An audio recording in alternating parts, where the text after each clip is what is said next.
Hello and welcome.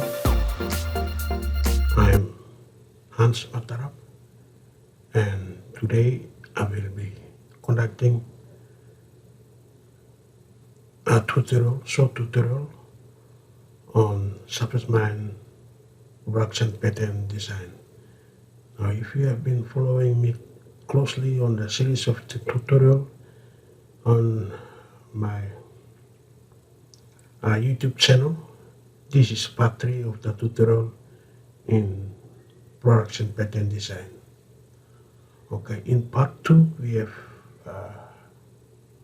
created production holes for our blast pattern for bands 960 to 950. Alright, and this is our design of the production holes for bands 960. Okay, so our production holes, we have created them already, and bands 960 is part of a bigger pit design, and this is the pit design. So bands 960 sits on the 960 RL of this pit design. Okay, and our next step, and what we did, we created the production holes for 960 bands. For this part 3 of the tutorial, the holes have been created already, like what we did, and we will use these holes to create the pattern, production pattern. Okay, the bands that we will be working on is within the same P design, but it is for bands 920.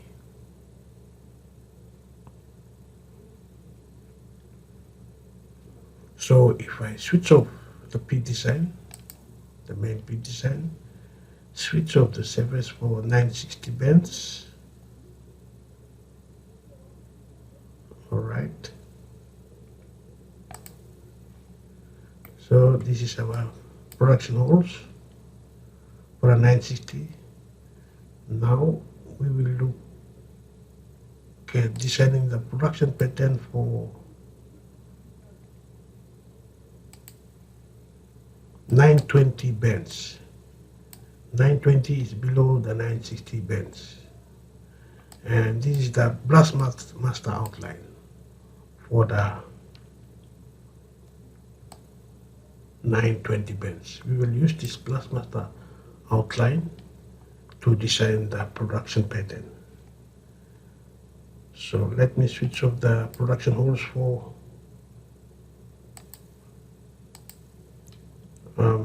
960.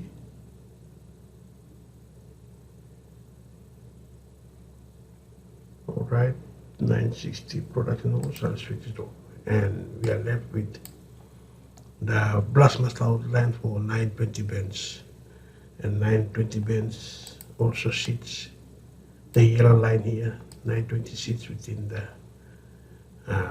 bigger pit design.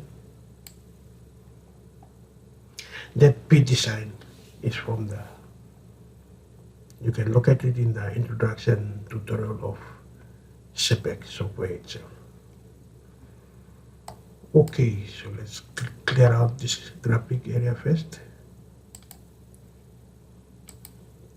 And in our part 2 tutorial, we created our folder structure, the working folder and the blastmaster folder. And now I've added the pre-design folder, which is the folder where I am showing the design for you in the graphics. Okay, this exercise now,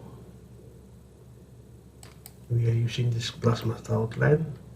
So let us each blastmaster outline has the production pattern outline, the trim pattern outlines, the ramp pattern outline, and also the pre-split pattern outline from wall blasting towards the wall.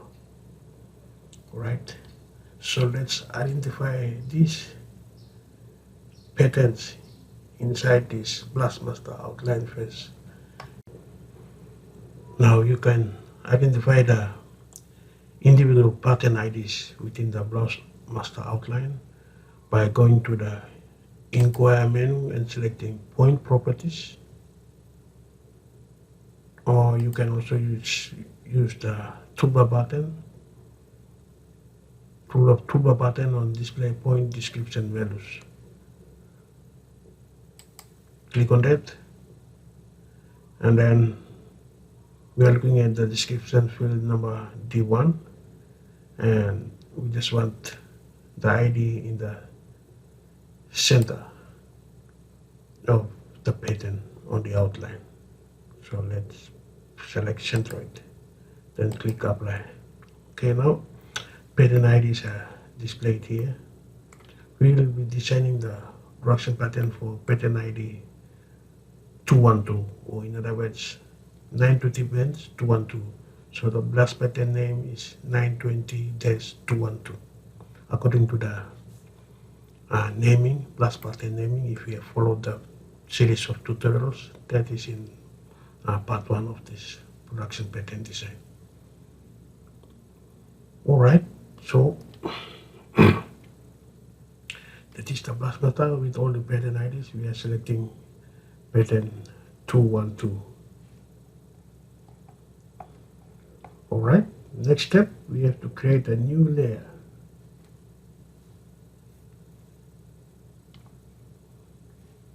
And that new layer will be according to our blast pattern ID, which is 920-212. So let's do that. Let's come to the layers panel and click on new, and we type in 920-212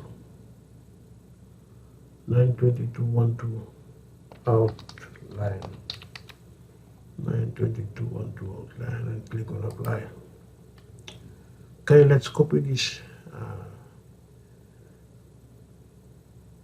the polygon of this pattern to this new layer, and we can do that by going to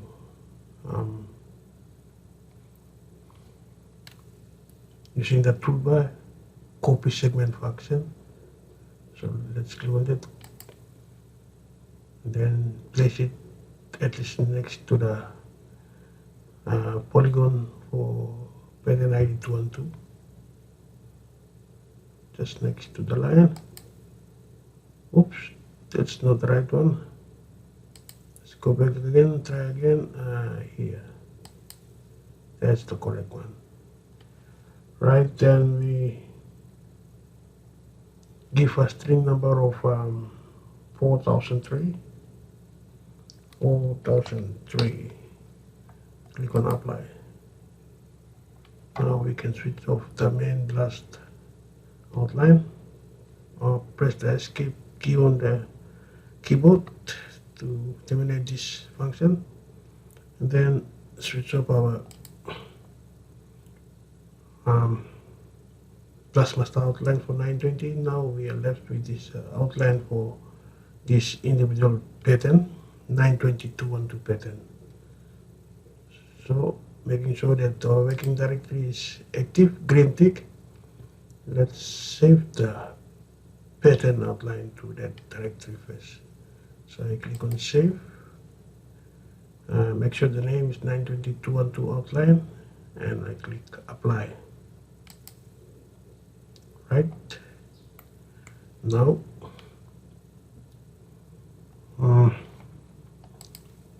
next step, we create a new layer, and we type in the the default layer name for blast holes. This layer name is blast hole layer. Click on apply. Now let's come to our blastmaster folder. Select the production hole that has been created. Click on the control key on the keyboard and drag these production holes into that blast hole layer. Drag and then drop. So it sits in the blast hole layer. You will see the blast hole layer turning red. The layer turns red, and meaning that it contains the production holes. So after that,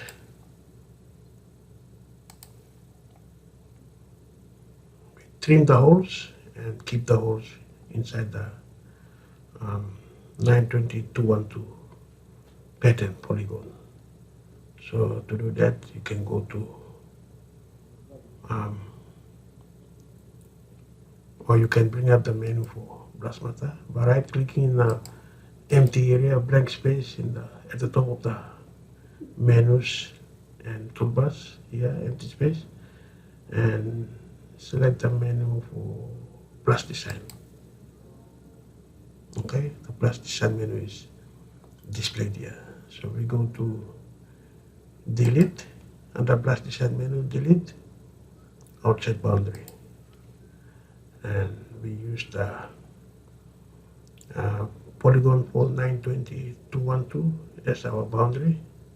So we can't see it clearly, you zoom in a bit and then you can click on that boundary. Okay, our holes has been clipped and they are within the 920-212 outline. So this is our production holes for the 920-212 pattern. All right.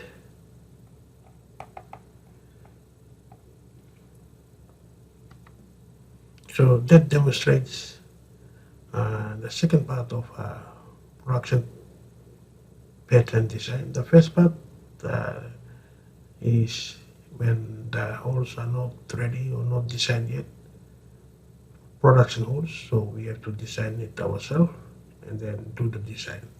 And this part is where the holes has been pre-designed already, and we just have to use that holes to fit into our pattern area and then continue further to design and name the pattern. So this brings us to the end of this short video on creating production pattern from existing production holes. Thank you for watching.